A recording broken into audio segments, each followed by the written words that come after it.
نبی کریم صلی اللہ تعالی علیہ وسلم کی ذات مبارکہ۔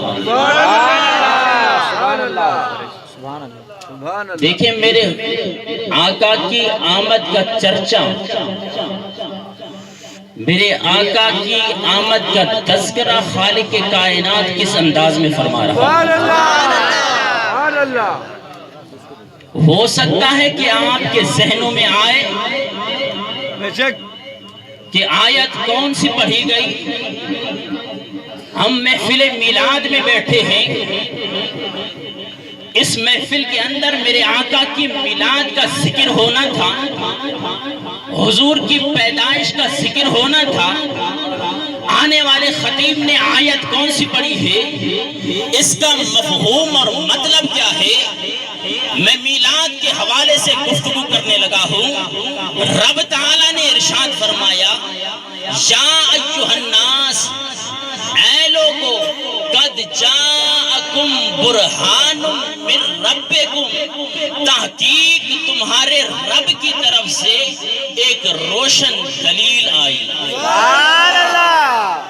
پتہ چلا میرے آقا کی آمد کا تذکرہ خالق کائنات ان آیات کی روشنی میں یوں ارشاد فرما رہا۔ تو حضور کی آمد کا ذکر کرنا یہ خالق کائنات کی سنت مبارکہ ہے۔ میری گفتگو کا عنوان میلاد کا ثبوت نہیں ہے کہ یہاں پہ میں میلاد شریف کے دلائل دیتا۔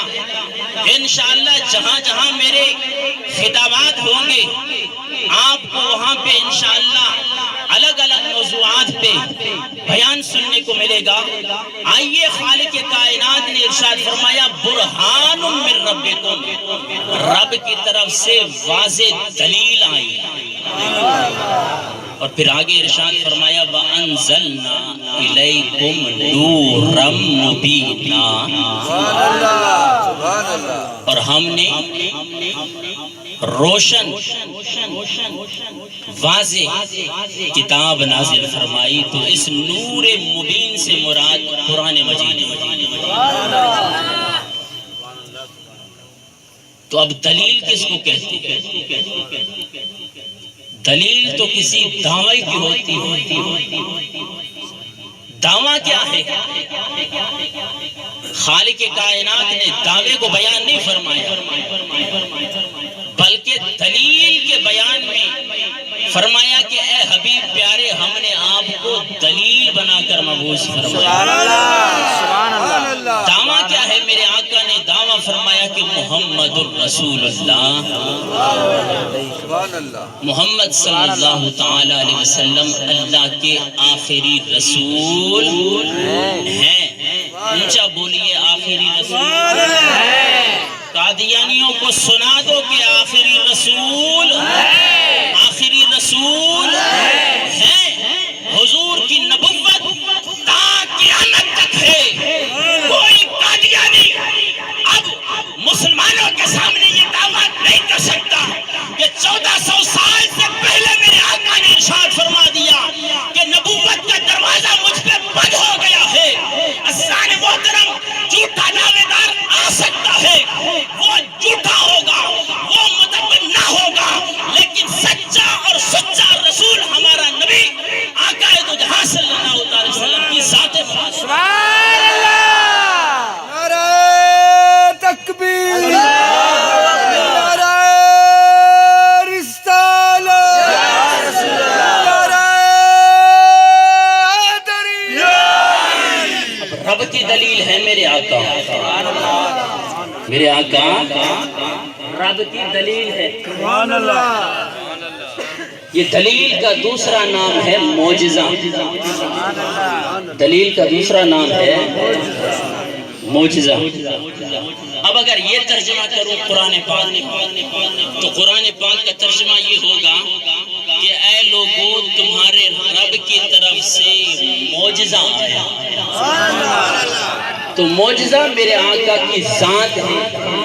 یہ معجزہ اعجاز سے مشتق ہے، اس کو علماء جانتے ہیں۔ اور اعجاز کس کو کہا جاتا ہے؟ کسی چیز کو عاجز کرنا،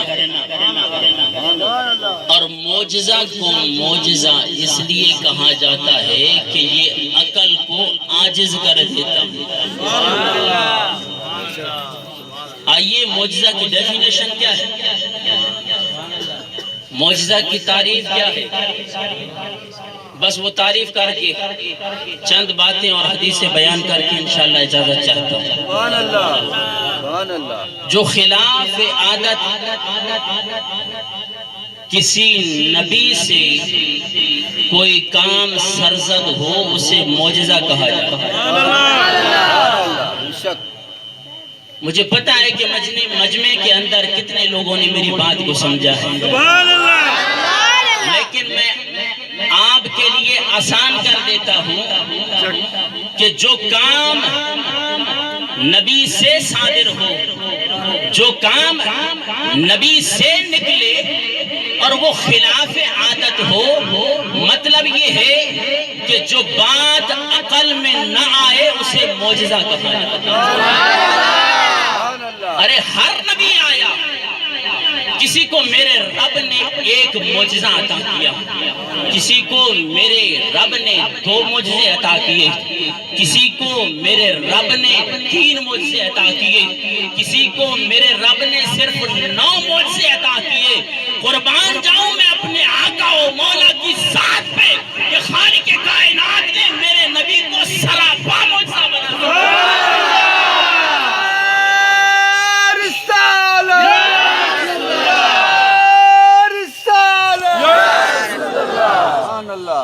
حضور کا بولنا معجزہ، سبحان اللہ، سبحان اللہ۔ میرے آقا کی آنکھ معجزہ، میرے آقا کا رخسار مبارک معجزہ، میرے آقا کا پسینہ معجزہ، میرے آقا کا چلنا معجزہ، میرے آقا کا گفتگو فرمانا معجزہ، اور میرے آقا کا چہرہ بددہا معجزہ۔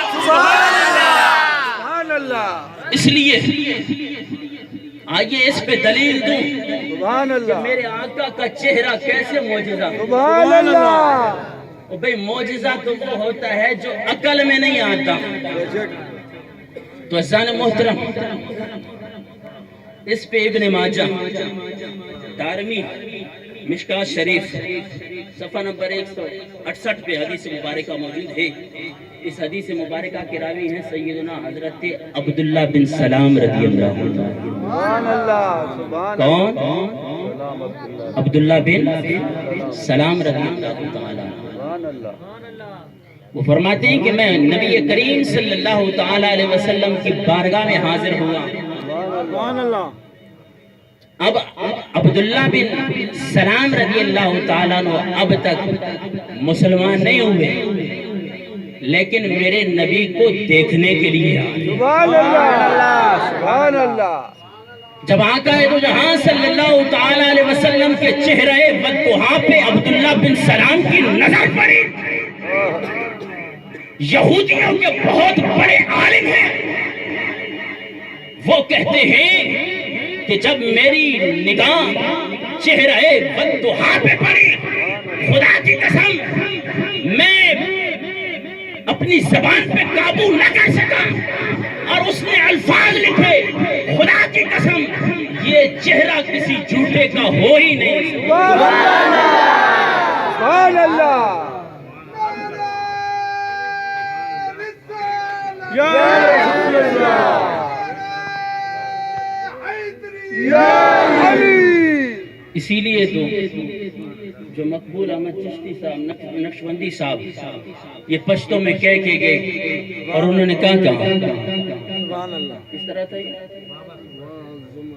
واہ واہ سمرو خستہ نبی سلطان دے، واہ واہ سمرو خستہ نبی سلطان دے۔ اردو والے نے کیا ترجمہ کیا؟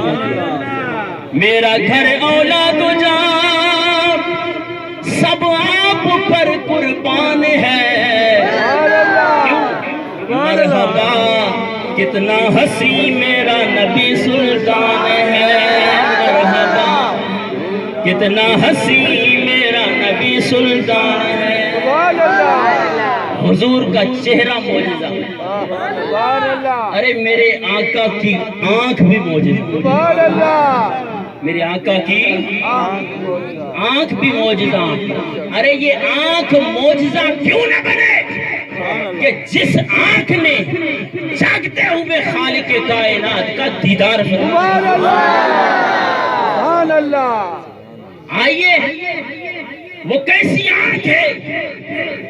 آج امتی اٹھ کر یہ دعویٰ کرتا ہے کہ نبی میں اور مجھ میں کیا فرق؟ وہ بھی بشر، ہم بھی بشر، وہ بھی کھاتے تھے، ہم بھی کھاتے ہیں، انہوں نے بھی شادیاں کی، ہم بھی شادیاں کرتے ہیں، ہم بھی چلتے ہیں، نبی بھی چلتے تھے، پسینہ ان کو بھی آتا تھا، پسینہ ہمیں بھی آتا ہے، لعاب ان کا بھی تھا، تھوک ہمیں بھی آتا ہے۔ ارے نبی میں اور ہم میں الیاذ باللہ فرق کیا ہو گیا؟ عزیزان محترم، میں ان کے لیے کہنے لگا ہوں، ہاں ہاں وہ تمہارا نبی ہوگا جو بے جوہ کے عیبدار ہوگا اور اس سے کوئی بن نہ سکے گا، وہ تمہارا نبی ہوگا جو حاضر و ناظر نہ ہوگا، وہ تمہارا نبی ہوگا جسے علم نہیں ہوگا، وہ تمہارا نبی ہوگا جو بے اختیار ہوگا۔ ہمارا نبی وہ ہے کہ انگلی کا اشارہ کر دے تو چاند کے دو ٹکڑے ہو گئے۔ نعرہ تکبیر، نعرہ رسالت، نعرہ رسالت، علماء اہل سنت۔ ارے تیری انگلی کے اٹھنے پہ تیری گھر والی کہنا نہ مانے، ارے میرے آقا صرف انگلی کا اشارہ کر دیں، پلٹے ہوئے سورج کو دوبارہ لے آؤ۔ سبحان اللہ، ارے ڈاکٹر کہتے تیری اور میری تھوک میں جراثیم ہے، لیکن میرے آقا کڑوے کنویں میں اپنا لعاب مبارک ڈال دے تو وہ کڑوا کنواں بھی میٹھا ہوگا۔ سبحان اللہ، سبحان اللہ، پھر تو کیسے نبی جیسا ہو سکتا ہے؟ جی ہم حضور جیسے ہیں؟ میرے پاس بہت سارے دلائل ہیں، میں اپنے عنوان کی طرف آ رہا ہوں کہ میرے آقا کی آنکھ بھی معجزہ ہے۔ سبحان اللہ، جو کہتے ہیں کہ جی حضور ہمارے جیسے ہیں، اور یہ میں اپنی لفاظی یا اپنا جذبہ یا اپنے ہوش بنا کے نہیں بول رہا ہوں، انہوں نے کتابوں میں لکھا ہے کہ حضور ہمارے جیسے ہیں۔ ارے تم حضور کے ادنا غلام جیسے نہیں ہو سکتے تو پھر آقا جیسے کیسے ہو؟ اگر حضور جیسے ہو، آؤ میں بخاری شریف پڑھنے لگا ہوں، جلد نمبر 1 ہے، اور یہی حدیث 2 مقامات میں موجود ہے۔ صفحہ نمبر 59 پہ بھی یہ حدیث مبارکہ موجود ہے، اور صفحہ نمبر 102 پہ بھی یہ حدیث مبارکہ موجود ہے۔ میں ان صاحبان کے لیے اس بخاری شریف کو بطور دلیل کے پیش کرنے لگا ہوں جو کہتے ہیں کہ حضور ہمارے جیسے ہیں۔ الیاذ باللہ، تم اپنی بوتھیاں دیکھو، تم اپنی شکلیں دیکھو، تمہارے پسینے سے بدبو آتی ہے، میرے آقا جس گلی سے جائیں تو وہ پوری گلی مہک جائے۔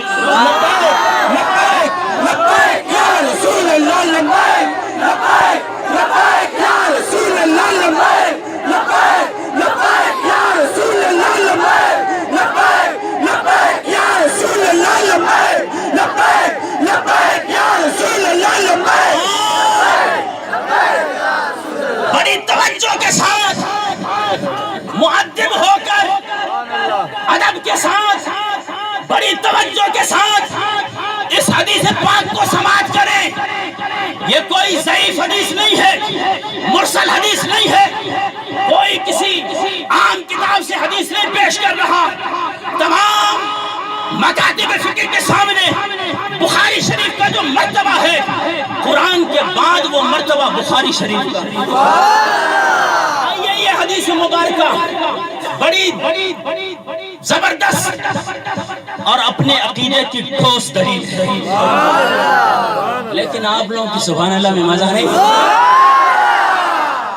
نہیں۔ سبحان اللہ، آپ پھر یہ بھی توقع کرتے ہیں نا کہ ترنم ہوگا، آج ترنم نہیں ہوگا، آج آپ نے سننا ہے حدیث سنے، یہ حدیث یاد کر کے جائیں، خدا کی قسم میں اپنے مقصد میں کامیاب ہو جاؤں۔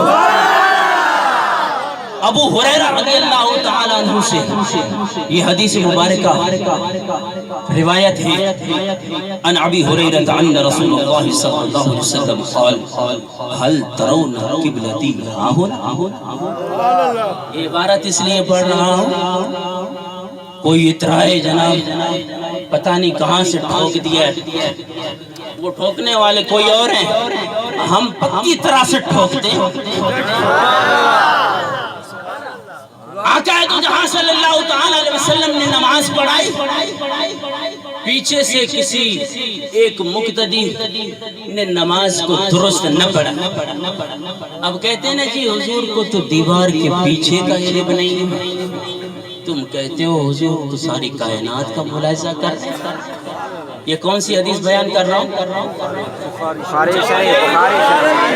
دوبارہ بولوں، بخاری شریف جلد نمبر 1 صفحہ نمبر 59 اور صفحہ نمبر 102 پہ یہی حدیث 2 مرتبہ آئی۔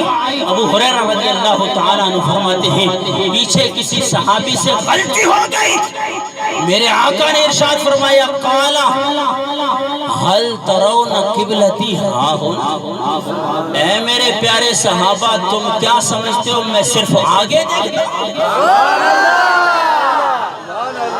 اور یار ابھی تک سمجھ نہیں آئی، او بھئی جو جملے بولنے لگا ہوں اگر دل کو لگے تو دل والی سبحان اللہ کی ڈیمانڈ کروں گا۔ میرے آقا نے فرمایا حل ترون قبلتی ہاں او میرے صحابہ تم کیا سمجھتے ہو میں صرف آگے دیکھتا ہوں، میرا قبلہ صرف آگے ہے؟ نہیں، جملے سنیے، حدیث مبارکہ سنیے، اپنے دلوں کو مہکائیے میرے آقا کی حدیث سے۔ میرے آقا نے ارشاد فرمایا فواللہ لا یخفی علی رکوعکم ولا خشوعکم۔ اب تو اپنے عربی سنیے ہے نا، اب تک پیچھے والوں نے سبحان اللہ نہیں کہی ہے، اونچی آواز میں میرے آقا نے ارشاد فرمایا فواللہ مجھے رب کی قسم، کیا فرمایا؟ فواللہ مجھے رب کی قسم لا یخفی علی رکوعکم ولا خشوعکم، نہ تمہارے رکوع مجھ سے پوشیدہ ہے نہ تمہارا خشوع مجھ سے پوشیدہ ہے۔ جی حضور کو دیوار کے پیچھے کا علم نہیں، کیا سمجھتے ہو کہ کتنے صحابہ کرام ہوں گے میرے آقا کی اقتداء میں؟ پچھلی صف میں نہیں، دوسری میں نہیں، لاسٹ صف کے اندر کسی صحابی سے غلطی ہو گئی، میرے آقا نے ارشاد فرمایا حل ترون قبلتی ہنا، تمہاری سوچ آنے والے 1400 سال کے بعد کوئی مولوی ملا اٹھ کر یہ نہ کہے کہ حضور کو دیوار کے پیچھے کا علم نہیں ہے۔ 1400 سال پہلے میرے آقا نے اس بات کا جواب دے دیا کہ کیا تم یہ سمجھتے ہو کہ تمہارا نبی یہ عظمتوں والا نبی، یہ تمام نبیوں کا نبی، یہ تمام نبیوں کا سردار صرف آگے دیکھتا ہے؟ نہیں، تمہارے رکوع بھی مجھ سے پوشیدہ نہیں ہے، تمہارے دل کی کیفیت مجھ سے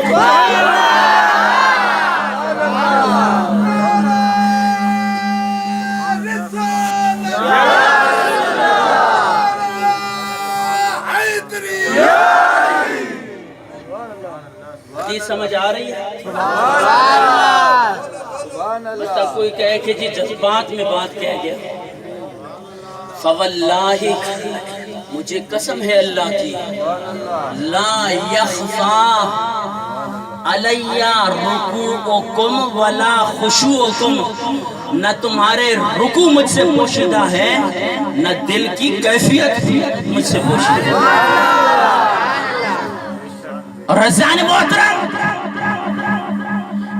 اس حدیث پہ غور کریں، مسئلہ پیش آیا صحابی رسول کو، میرے آقا قسم اٹھا کے کہہ رہے ہیں کہ فواللہ مجھے رب کی قسم ہے کہ میں تمہارے رکوع بھی جانتا ہوں، تمہارے دل کی کیفیت کو بھی جانتا ہوں۔ تو کیا میں اسے بےمان نہ کہوں جو میرے آقا کی قسم کا اعتبار نہ کرے؟ کیا میں اسے منافق نہ کہوں جو میرے آقا کی قسم کا اعتبار کرے؟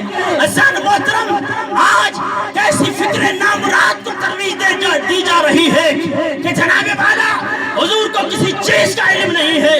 میرے آقا تو کہتے ہیں مجھے رب کی قسم ہے تمہارے رکوع بھی مجھ سے پوشیدہ نہیں ہے، تمہاری دل کی کیفیت بھی مجھ سے پوشیدہ ہے۔ وہ بے ایمان ہے جسے اپنے نبی کی قسم کا اعتبار نہ ہو۔ ذرا غور کریں، بات تو میرے آقا یوں بھی کہہ سکتے تھے کہ بھائی تمہارے رکوع، تمہاری دل کی کیفیت مجھ سے پوشیدہ نہیں ہے، نہیں، بلکہ کہا فواللہ ہے، واو قسمیہ ہے کہ مجھے رب کی قسم ہے نہ تمہارے رکوع مجھ سے پوشیدہ ہے نہ دل کی کیفیت مجھ سے پوشیدہ ہے۔ محترم، ابھی تک بات مکمل نہیں ہوئی، حدیث مکمل نہیں ہوئی، لیکن جو اگلا جملہ پڑھنے لگا ہوں اگر آخر تک سبحان اللہ کی آواز نہ آئی تو اس جملے کو نہیں پڑھوں۔ میرے آقا نے ارشاد فرمایا لا یخفی علی رکوعکم ولا خشوعکم انی لَأَرَاكُمْ مِنْ وَرَائِ ظَهْرِي۔ وہ منکرو، تم نے کہا حضور کو دیوار کے پیچھے کا علم نہیں ہے، اور پھر کہتے ہو جی دلیل بھی ہمیں بخاری سے دو، اور تم نے بخاری کو پڑھا نہیں ہے۔ اور جنہوں نے پڑھا ہے، سمجھا ہے، وہ ہستیاں ہیں جو دادا علی حجویری رحمت اللہ تعالی علیہ، وہ ممتاز قادری کے ماننے والے ہیں، وہ غازی علم الدین شہید کے ماننے والے ہیں۔ تم نے بیچارہ بخاری کو کیا سمجھا ہے؟ وہ جی بے عشق محمد جو پڑھتا ہے بخاری آ جاتا ہے بخار، اس کو نہیں آتی۔ تو میرے آقا نے ارشاد فرمایا انی لَأَرَاكُمْ، علماء کی توجہ بھی دینے لگا ہوں اور اپنے عقیدے کی وضاحت ڈنکے کی چوٹ پہ کر رہا ہوں۔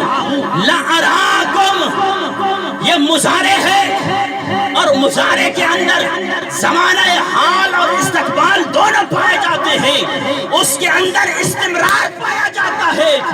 یہ نہیں ہے کہ 1400 سال گزر گئے بس اس وقت میں نے صرف صحابہ کو دیکھا، نہیں، میرے آقا فرما رہے ہیں، ارشاد فرما رہے ہیں لَأَرَاكُمْ مِنْ وَرَائِ ظَهْرِي، میں اب بھی پیٹھ کے پیچھے تمہیں دیکھ رہا ہوں، بعد بھی تمہیں پیٹھ کے پیچھے دیکھ رہا ہوں۔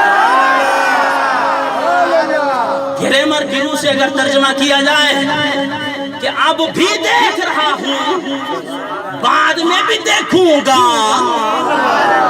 تو پتہ چلا 1400 سال گزرنے کے بعد ہمیں اپنے آقا نے عقیدہ بھی یہی دیا ہے کہ اگر کوئی اپنی کتابوں کے اندر یہ لکھے کہ حضور کے اندر عیب ہے، انبیاء کے اندر عیب ہے، انبیاء کو کوئی طاقت نہیں ہے، وہ بے اختیار ہے، ان کی تبلیغ کو نہیں ماننا ہے، تو آؤ بخاری شریف لکھنے والے کی تعلیم کو مانو، آؤ علماء سنت کی اتباع میں آ کر بخاری شریف سمجھو۔ میرے آقا نے فرمایا انی لَأَرَاكُمْ مِنْ وَرَائِ ظَهْرِي، میں تمہیں پیٹھ کے پیچھے ایسے دیکھتا ہوں جیسے سامنے دیکھا جاتا۔ تو یہ میرے آقا کی آنکھ کا معجزہ، وہ جی میرے آقا کا بولنا بھی معجزہ، اور میرے آقا کا پسینہ مبارک بھی۔ پسینہ مبارک پہ ایک حدیث مبارکہ سنا کے آپ سے اجازت چاہتا ہوں۔ وہ پسینہ کیسے معجزہ ہے؟ مجھے بھی پسینے آ رہے ہیں، تھوڑی دیر کے بعد جو اس سے بدبو اٹھے گی تو میں اس سے محبت کرنے والے بھی مجھ سے دور ہوں گے کہ حضرت صاحب نے آج عطر نہیں لگایا۔ ارے حضور نبی کریم صلی اللہ تعالی علیہ وسلم کے ساتھ مثلیت کے دعوے کرنے والوں، اگر تم حضور جیسے ہو نا، بس ایک ایسے لوگوں کے لیے صرف یہ پیغام ایک عام شخص بھی لے جائے، اسے کہو یار میں نے تو قرآن اور حدیث میں یہ پڑھا ہے کہ حضور نبی کریم صلی اللہ تعالی علیہ وسلم کی لعاب مبارک اگر کڑوے کنویں کے اندر چلی جائے تو وہ کڑواں کنواں بھی میٹھا ہو جائے۔ تو یار بس تو ایک ہی کام کر دے، بیوی کے کھانے میں تو اپنا تھوک ملا دے، اس کے بعد ہم تجھ سے پوچھیں گے حضور کے ساتھ کیسے مثلیت کے دعوے کرتا ہے، جو تمہیں مار پٹے گی نا ساری زندگی یہ مسئلہ واضح طور پہ سمجھ آ جائے۔ عزیزان محترم، جب حضور کے لعاب جیسا تمہاری تھوک نہیں ہے، حضور کے پسینے جیسا تمہارا پسینہ نہیں ہے، پھر تم حضور جیسے کیسے ہو سکتے؟ آئیے عزیزان محترم، یہ حدیث مبارکہ دلائل بہت ہے، ٹائم نہیں ہے، اور دلائل کو بھی چھوڑ کے میں آپ کو صرف حدیث پاک بیان کرنے لگا ہوں، اور اس حدیث کے کون راوی ہے؟ حضرت ابو ہریرہ رضی اللہ تعالیٰ۔ ابھی آؤ نا کرن کی طرف، جناب والا حضرت ابو ہریرہ رضی اللہ تعالیٰ عنہ اس حدیث مبارکہ کی راوی ہیں۔ آپ فرماتے ہیں ایک مرتبہ ایک شخص نبی کریم صلی اللہ تعالیٰ علیہ وسلم کی بارگاہ میں حاضر ہوا، عرض کرنے لگا یا رسول اللہ صلی اللہ علیہ وسلم، کل میری بیٹی کا نکاح ہے، یا رسول اللہ مجھے خوشبو عنایت فرمائے۔ مزہ نہیں آیا جو آپ کو لنگر بھی ملنے والا ہے۔ نبی کریم صلی اللہ تعالیٰ علیہ وسلم نے اپنے صحابی سے جب یہ بات سنی، میرے آقا نے ارشاد فرمایا کل کو آنا، ایک کھلے منہ والی شیشی لے آنی ہے۔ اللہ اکبر کبیرہ، صبح ہوئی، وہ صحابی رسول نبی کریم صلی اللہ تعالیٰ علیہ وسلم سے خوشبو لینے کے لیے آ رہے ہیں۔ اللہ اکبر کبیرہ، آقا دو جہاں صلی اللہ تعالیٰ علیہ وسلم کے سامنے شیشی پیش کی، میرے آقا نے اپنا پسینہ مبارک اس شیشی میں اڈیلا۔ اے میرے پیارے صحابی، جائے اپنی بیٹی کو لگا، دنیا والوں کو پتا چل جائے کہ حضور کے پسینے میں بھی خوشبو ہے۔ اللہ اکبر کبیرہ، وہ صحابی رسول اپنی بیٹی کے لیے آقا دو جہاں صلی اللہ تعالیٰ علیہ وسلم کا وہ پسینہ مبارک لے کر وہاں پہ جاتے ہیں، اپنی بیٹی کو لگایا۔ خدا کی قسم دنیا والوں نے دیکھا کہ ایسی خوشبو پورے مدینے میں نہیں ہے، پورا گھر مہک اٹھا۔ آئیے عزیزان محترم، یہ صرف گھر نہیں اٹھا، خدا کی قسم روایات کے اندر آتا ہے اس کی 7 پشتوں تک میرے آقا کے پسینے کی خوشبو رہی ہے۔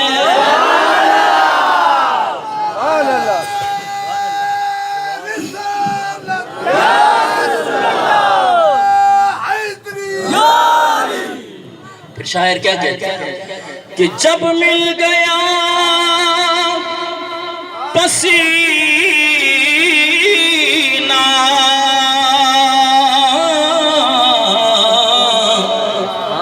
رسالت مآب کا، جب مل گیا پسینہ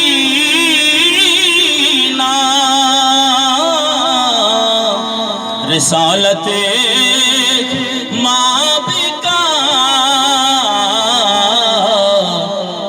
خوشبو کا حلہ نسلوں میں آ گیا، پھر خوشبو کا حلہ نسلوں میں، اونچا پڑھیے، نسلوں میں آ گیا، پھر خوشبو کا حلہ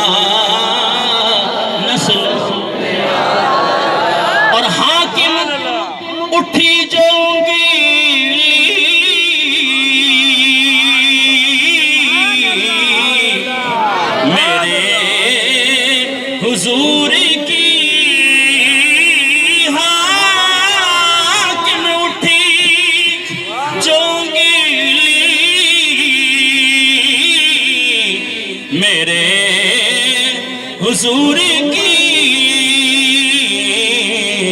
ٹوٹا فلک سے چاند اور قدموں میں آ گیا